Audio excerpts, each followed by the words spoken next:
विद्यार्थी मित्रांनो, सह्याद्री ट्युटोरियल्स मध्ये तुमचं स्वागत आहे. व्हिडिओची सुरुवात नक्की थोडीशी वेगळी होणार आहे. मेन विषयावर मी बोलणार नाही. मी एका नवीन ऍडमिशन बद्दल बोलणार आहे. बघा, एक वडील त्यांच्या मुलाला घेऊन आले होते. छोटासा होता. 7वी ची एक्झाम त्याची आता संपणार आहे आणि तो आता 8वीत जाणार आहे. मी तुम्हाला सांगतो, वडील माझ्याशी बोललेच नाहीत. त्याचा आत्मविश्वास एवढा होता त्या मुलाकडं आणि तो आला म्हणला, "सर, मी 7वी ची एक्झाम दिलेली आहे. मला 8वी ला तुमच्याकडे क्लास जॉइन करायचंय." मी त्याला म्हणलं, "थांब थोडंसं." आणि नेमकं त्याच वेळेस माझ्याकडं एक पालक आले होते. बघा, जुने माझ्या ओळखीचे पालक होते. 11th-12th जे-ई-ई. मुलीला 10वी ला 95 का 96% मार्क होते. पण जे जमलंच नाही. आणि मी तुम्हाला सांगतो, मी हे का बोलतोय? तो छोटा मुलगा, त्यासमोर ही स्टुडंट म्हणूया आपण आणि ही स्टुडंटपेक्षा ते सर जे तिला घेऊन आले होते तेच तणावात होते. त्यांच्या चेहऱ्यावर एवढा तणाव होता, की "सर आता होईल का हो? 1 महिना फक्त उरलाय."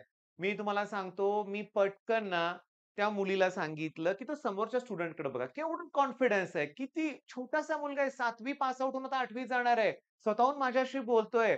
आणि मी थोडं त्या मुलाशी बोललो. एवढा कॉन्फिडंट होता आणि जाताना, "बाय सर, भेटू लवकरच." जबरदस्त! केवढा कॉन्फिडन्स आहे. आणि आपल्या मुलांचं काय झालंय, ते जे-ई-ईत नाही चांगला स्कोर आला पहिल्या अटेम्प्टमध्ये. त्याचा एवढा तणाव घेतलाय, की विचारूच नका. नाराजी चेहऱ्यावर आणि ती नाराजी बघून पालकांना पुन्हा तणाव येतोय. तर जे सर मला त्या स्टुडंटला त्यांच्या मुलीला घेऊन माझ्याकडे आले होते, त्यांना मी हे वाक्य बोललोय, की 99 पर्सेंटाइल शक्य आहे. सुरुवात तरी केली पाहिजे ना. ते जे-ई-ईचा अटेम्प्ट राहू दे. झालंय नुकसान आता. काय होतंय माहितीये का, की 10वी ला पडतायत हो चांगले मार्क. 95, 96, 98, 99% मार्क पडतायत.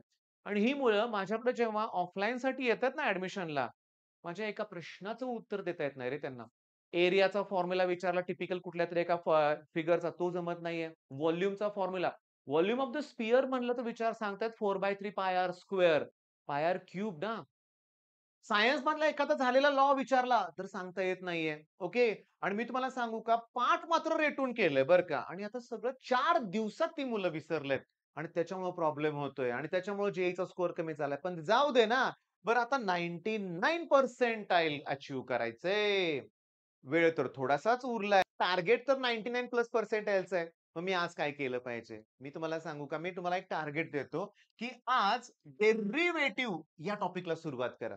ओके, डिफरन्शिएशन म्हणूया आपण, डेरिव्हेटिव्ह.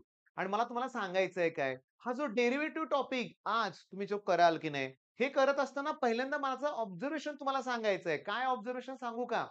जेव्हा मी पी-वाय-क्यूज बघितलेत ना डेरिव्हेटिव्हचे, तेव्हा जे लेव्हलचा क्वेशन एखादा असेल म्हणूया आपण. पण 90% प्रॉब्लेम हे टेक्स्ट बुक बेस्ड आहेत. तेव्हा तुम्हाला पुस्तकातला एकूण एक प्रश्न सॉल्व्ह व्हायला पाहिजे. आणि माझं तुम्हाला सजेशन आहे. तुम्ही काय करा, की पहिल्यांदा टेक्स्ट बुक मधले सगळे प्रॉब्लेम एकदा बघून घ्या. ओके. कुठल्याही एक्सरसाइज मधला कुठलाही प्रॉब्लेम तो बघितला, की तुम्हाला सॉल्व्ह करता आला पाहिजे. या लेव्हलला पोहोचा. तुम्ही म्हणाल, "सर, एवढा कुठे वेळ आहे?" नाही, आहे वेळ. करावं लागेल. काय एका दिवसात काय 10 टॉपिक करणार आहे का आज तुम्ही? होणार नाहीये. मग हे डेरिव्हेटिव्ह करत असताना तुम्ही पहिला टेक्स्ट बुक मधलं सगळं झाल्यानंतर मग तुम्ही व्हिडिओ लेक्चर्स बघा. ओके. तेही आता 1.5, 1.75 च्या स्पीडनं बघा. ते बघत असताना काहीही सॉल्व्ह करायची गरज नाहीये. बघा, व्हिडिओ लेक्चर बघत असताना काहीही वहीत नोट डाउन करून ठेवू नका. काही प्रॅक्टिस करायची राहू दे. आणि त्याच्यानंतर तुम्ही मार्क्स ॲप्लिकेशनकडे जावा आणि ते पी-वाय-क्यूज ट्राय करा. ओके. सोडवण्याचा प्रयत्न करा. ओके. आता ह्यानं काय होईल? कॉन्फिडन्स वाढेल. हो, वाढेल. अरे पण इंजिनिअरिंगला त्याची तुम्हाला मदत होईल. डेरिव्हेटिव्ह, ॲप्लिकेशन ऑफ डेरिव्हेटिव्ह, त्याच्यानंतर मग तुम्हाला सांगतो का, डिफरन्शियल इक्वेशन, इंटिग्रेशन सगळं बेसिक लागणार आहे तुम्हाला इंजिनिअरिंगला. बरं, मग हे केल्यानंतर आमचं टार्गेट हो, त्या दिशेनं चाललोय आपण. डेरिव्हेटिव्ह केल्यानंतर पुढच्या 2-3 दिवसात मग ॲप्लिकेशन ऑफ डेरिव्हेटिव्ह केलं, तर 7-8 क्वेशन्स येतायत ह्याच्यावरती. हो, वेक्टरचे 7-8 क्वेशन, हे 7-8 क्वेशन. इंटिग्रेशन पुन्हा करणार आपण, ते 7-8 क्वेशन. डिफरन्शियल इक्वेशन करणार आहे. सेक्शन 2 जमेल ना आपल्याला. म्हणजे 99 प्लस मध्ये मेन तुमचा वाटा असणार आहे मॅथ्सचा. मग आजचं टार्गेट डेरिव्हेटिव्ह कंप्लीट करायचं आहे आपण. करूया नक्की म्हणूया आपण.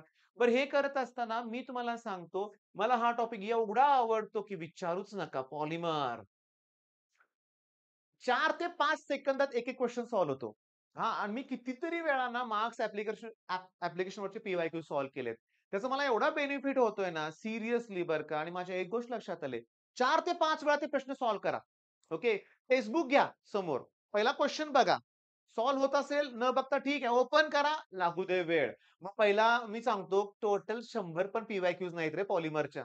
त्याच प्रश्न रिपीट होणार आहेत. तसेच रिपीट होणार आहेत. म्हणजे सांगू का पॉलिमर म्हणलं की पहिल्यांदा तुम्हाला आलं पाहिजे क्लासिफिकेशन. कोणत्या टाइपचं पॉलिमर आहे हे तुम्हाला ओळखता आलं पाहिजे. त्याच्यानंतर गंमत सांगू का क्लासिफिकेशन झाल्यानंतर मोनोमर सांगून झालंय अगोदर. मला माहिती आहे मोनोमर.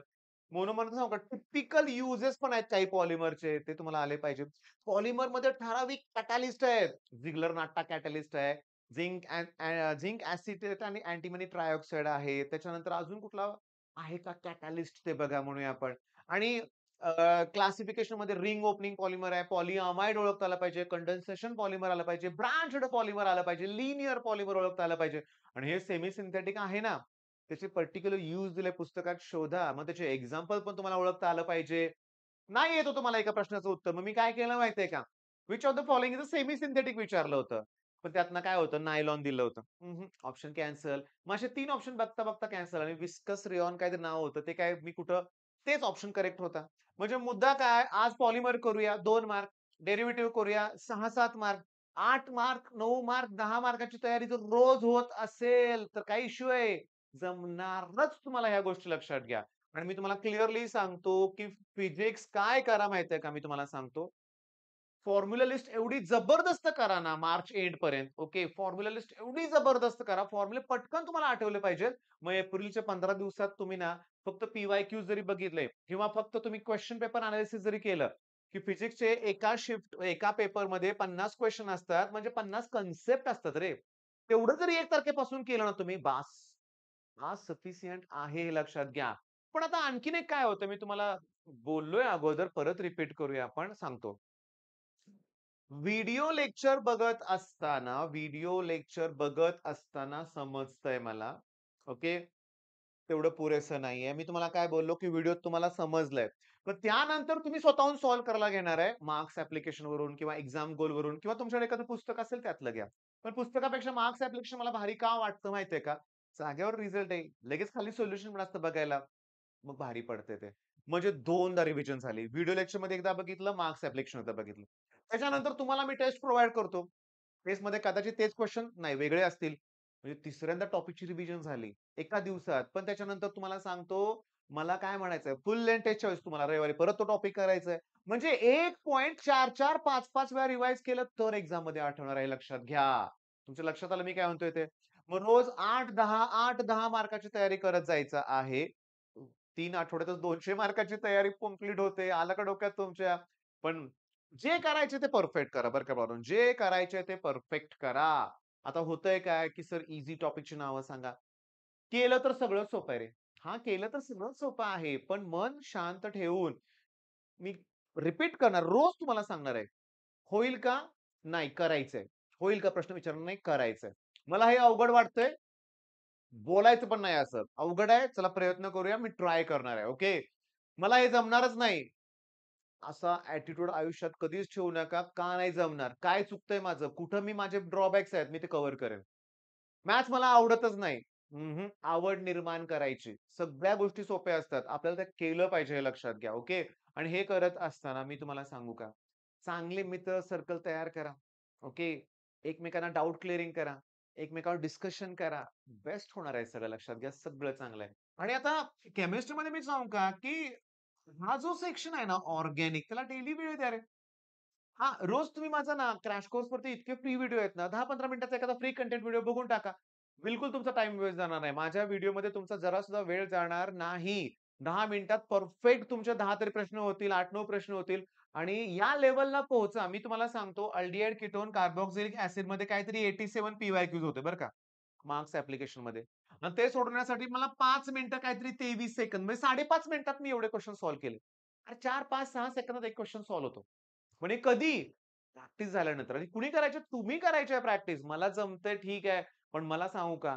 दरवर्षी टिपिकल क्वेशन्स मला पुन्हा रिवाईज करावे लागतात रे. म्हणजे तुमचा काय प्रश्न आहे मुलांचा, की मला एक्झाममध्ये आठवतच नाही.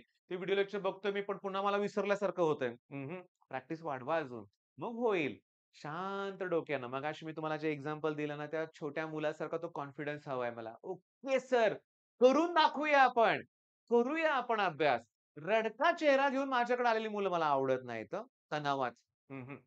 काय प्रॉब्लेम आहे? सॉल्व्ह करूया आपण. हे असं वाटतंय, तसं वाटतंय, ओव्हर थिंकिंग आहे तुमचं. एका क्षणाला एका विषयाचा अभ्यास करायचा आहे, तो कंप्लीट झाला. नेक्स्ट टार्गेट विचारा काय करायचंय ते. ते कंप्लीट करा. कंटाळा आला, रेस्ट घ्या. पण सतत स्वतःला अभ्यासात रमवा. ठीक आहे, मग हा व्हिडिओ थांबवतोय इथं मी. ओके, मला तुमचा ॲटिट्यूड चांगला हवाय. टार्गेट सेट करा. ओके, ठराविक सब्जेक्टला मोठं टार्गेट सेट करा, की केमिस्ट्री असेल, मॅथ्स असेल. फिजिक्समध्ये सांगितलंय फॉर्म्युला लिस्ट तयार करा. कुठलाही विचारला तर फॉर्म्युला तुम्हाला सांगता आला पाहिजे. मग छान होईल. ठीक आहे, मग हा व्हिडिओ थांबवतोय तर मी. All the best.